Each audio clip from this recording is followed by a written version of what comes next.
Hey guys, this is Andrew with rockclass101.com. Today we're going to be learning When Doves Cry by Prince. So a real cool story before we begin this lesson. I was actually fortunate enough to see Prince for his last concert. So I live in Atlanta and his last show was at the Fox Theater, which was 3 weeks ago from yesterday. So I was so fortunate to see him. He's been an artist that I've wanted to see on tour for a very long time, so I'm just so happy that I got to see him before he passed. So I want to dedicate this arrangement to his memory and all the music that he left behind for us to enjoy for basically generations to come. So let's go ahead and kick into this lesson.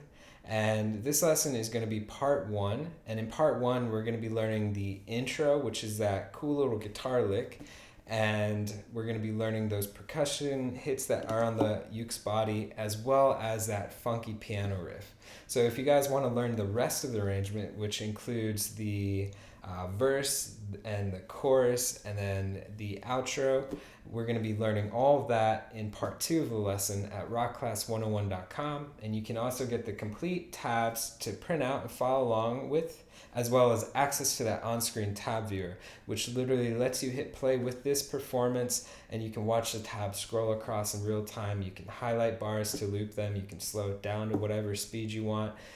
It's just a great asset in learning this tune that much quicker. So let's go ahead and get started with part one. So let's play our intro and then we'll go ahead and break it down and I'll show you guys everything that's happening. So here we go. Alright guys, so that's basically how our intro lick sounds. So one thing I want to mention about this is that since it is the guitar lick that starts the tune off, being a guitar lick, it's got a ton of technique that guitar players use. So it's going to make it technically challenging. So here's where the tab player on the site comes in handy, right? So if you were to take part of this lick on the website and loop those sections, you can play it slower and work it up to speed. So that's a really great asset instead of just trying to like rush into it and play it super fast right off the bat. So if you're a premium member, use that on-screen tab viewer to highlight sections of it, slow it down, and work it up to speed. So eventually you'd want to highlight the entire lick and then play it slowly and then up to speed, but section it off for the beginning. So let's talk about it in sections. So our first chord is just an E minor. So we're going to make an E minor, and from this E minor, what we're going to do is called a rake. So a rake is basically, think of it like this. If I was to play 4, 3, 2, 1, and I was to lift my finger up as I go along. So what that means is that I'm going to play 4. After I play 3, I'm going to lift that up. After I play 2, I'm going to lift it up. So it's like removing the finger once you're done playing that note. So I've got 4, 3, 2, and then 1. But watch these fingers as they lift up. 4, 3, 2, 1, right? 4, 4, 3, lift up, 2, lift up, 1. So if I play it a little bit quicker, you can see that sound that I get, right, as I lift it up. So it's just called a rake. It's just a little technique. It gives it a more abrupt sound instead of letting it all sustain and ring out. Kind of highlights that first note more too, or the first string, which is the melody note. So I'm going to do this little rake, and then I'm going to play 5, 3, all on string 1. Right, so my rake can just be my index finger, and then I can use middle finger to pluck 5 and 3 on string 1. So there's the first few notes that we've got. Okay, so our next lick is going to be a hammer-on pull-off. It's going to go 2, 3, 2. Okay, so it's literally 2, 3, 2. So watch how it ties in from the rake. Next, you're going to go 5 on string 2, and then play 2 again on string 1. So this finger's basically staying anchored so far. So now that's what we get. So we have rake, rake, 5, 3, then we have hammer on, pull off, 5, 2, and then we're going to go back to string 2. We're going to go 3 to 0, so it's a pull off, 3 to 0 on string 2.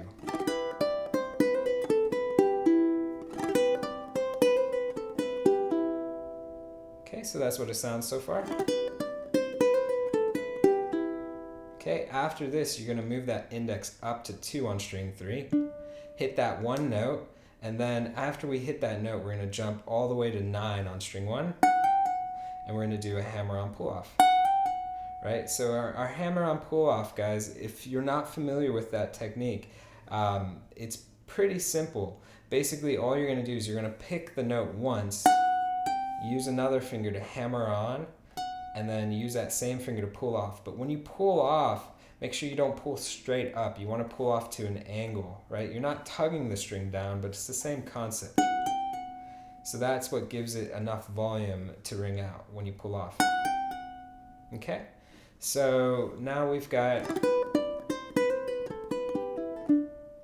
right? And then the jump.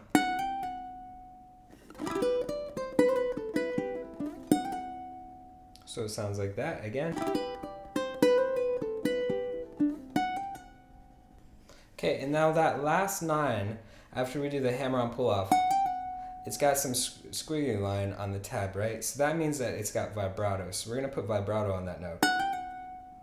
So the trick with vibrato is that it's going to be like a really subtle technique, right? So basically you hold that note down, keep the pressure on that note, and you go up and down subtly, right? So we don't want to go sideways, and we don't want to go like aggressively up and down, right? Because then it'll sound bad. So just subtle, and we're just going to let that note sustain. So it gives it a nice airy sound instead of being completely flat, right? So we have a little vibrato just to make it sound a bit more pleasant to the ear. So one more time on this lick.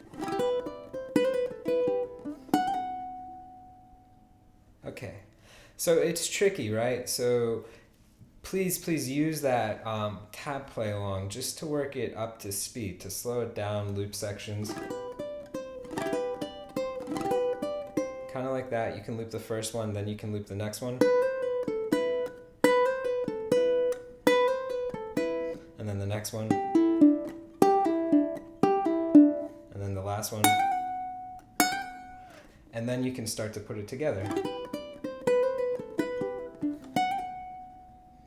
Right, so that's a great asset for getting this challenging lick down quicker. So let's go ahead and move on to the next section. So we've got percussive hits that are going to be on the ukulele's body. So I'll go ahead and play it once, and then we'll break it down. Okay, so what I'm doing is I have a 4-finger approach for tapping, and that's going to be our first hit. So it's literally going to go pinky, 3rd, 2nd, 1st. So da-da-da-da, right? 1, 2, 3, 4. So just all in rapid succession. Kind of like that. So this is something you can just practice. 4, 3, 2, 1.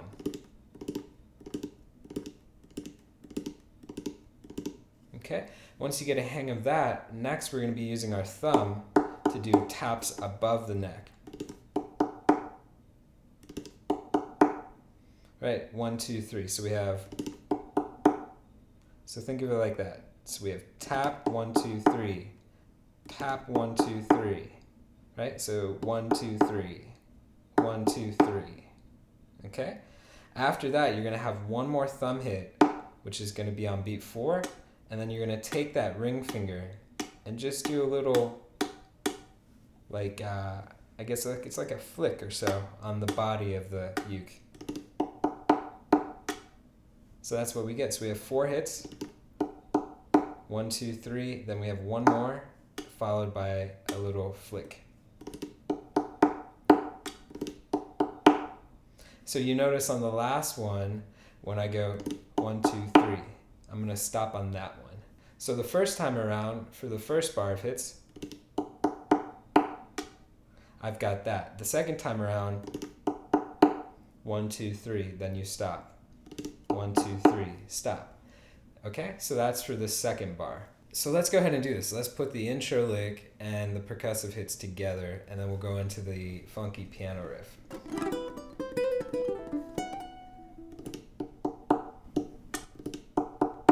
So that's basically what we get.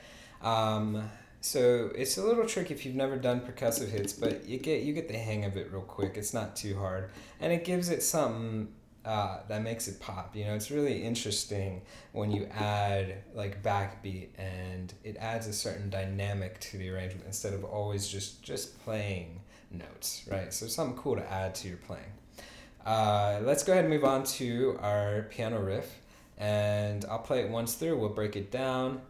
It's not too hard. The best advice I have for you is to listen to the performance or listen to the actual song and sing it along so you get that rhythm stuck in your head. But here's how it sounds.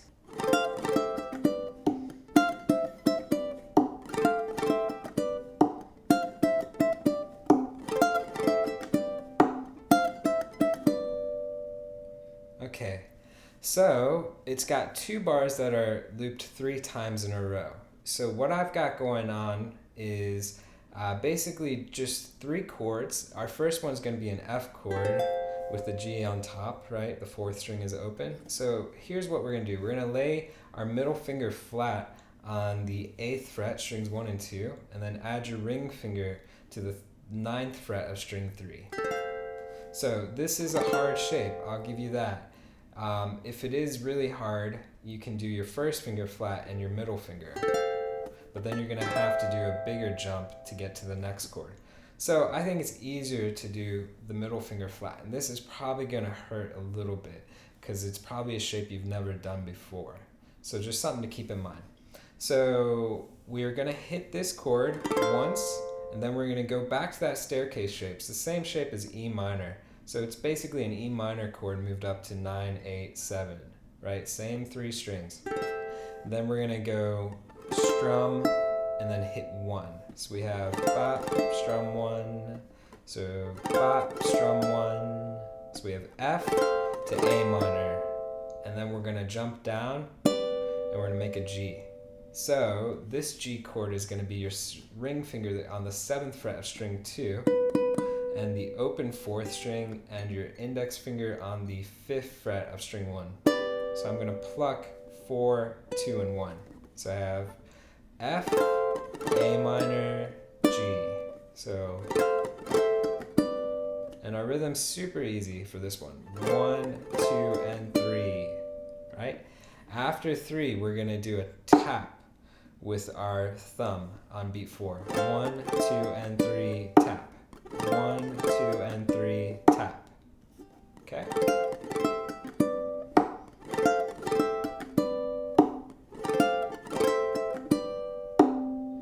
Okay, so there's bar 1. So our next bar has a syncopated rhythm. So that means that we're hitting off the beat.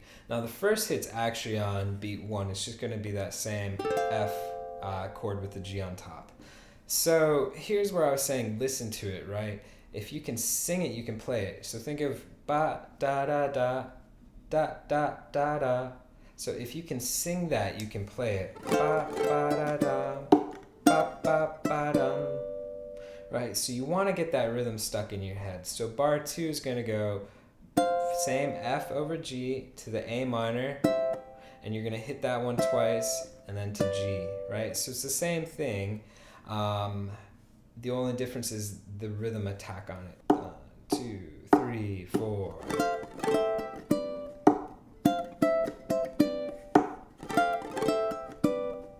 Ba da da dum.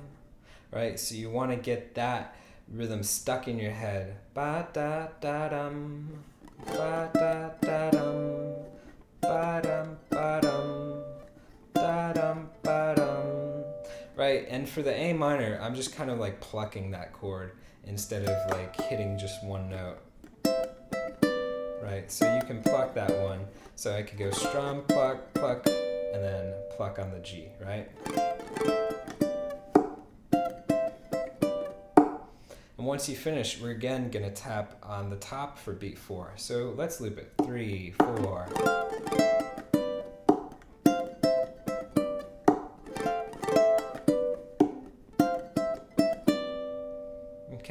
So that one, again, use that tab play along just to play with me, and then slow it down to whatever speed you need and loop it as much as you need, and then boost up the speed by, I would say, increments of about 5%.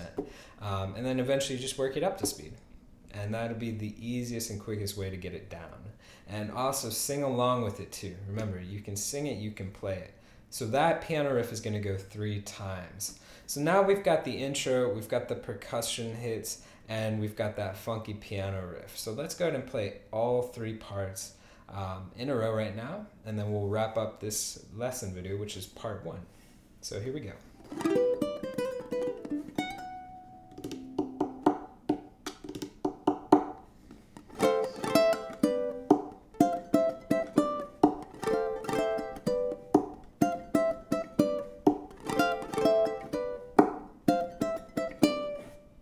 Okay, so there is everything played 1 time through, and what we'll be doing in part 2 of the lesson, we'll be kicking off with the verse and then playing through all that, playing through the chorus, and then playing, it goes back into the piano riff and then goes to the outro.